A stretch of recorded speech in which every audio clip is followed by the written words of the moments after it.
Tryon Worlds throws its hat into the MMO market again with Defiance 2050. A sci-fi world based on the show Defiance drops you into the San Francisco Bay Area to stem the tide of mutants and hellbugs alike.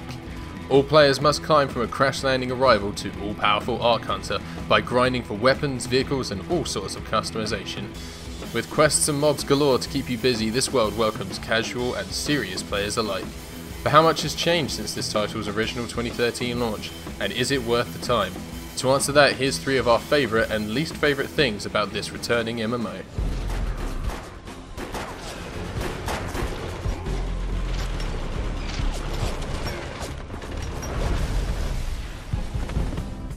Customization.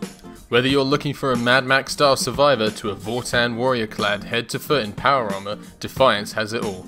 They can be earned through a variety of ways, my favourite being the story mission rewards that really feel earned and look sweeter due to that.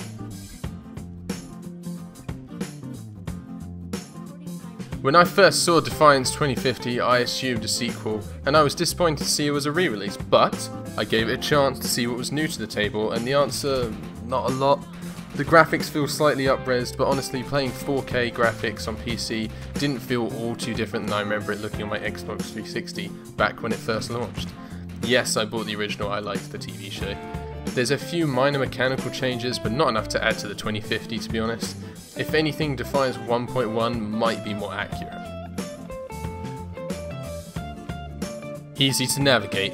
The menus and UI are pretty standard fare for an MMO title, with some extra words to separate this one from others, such as your levels being referred to as your ego, but I've never found myself struggling to navigate menus or find the information I needed. It's simple and intuitive, making it ideal for new players.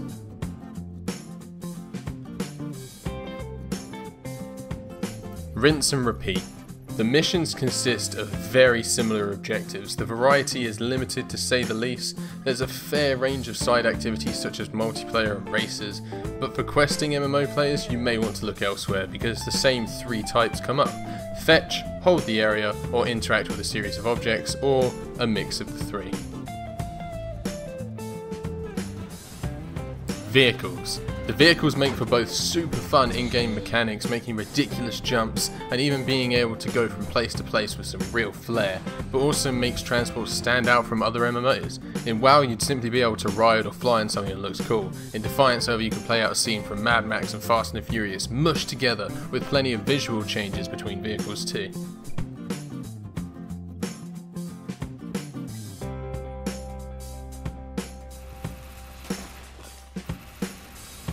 A really low player base. The open world has some great events called Arkfalls, and they're a lot of fun, especially to my memory when hundreds of cars and explosions going off at these major Arkfalls as they were all chasing the loot, but unfortunately there was barely any players to enjoy it with, and very few players at these events make them almost impossible.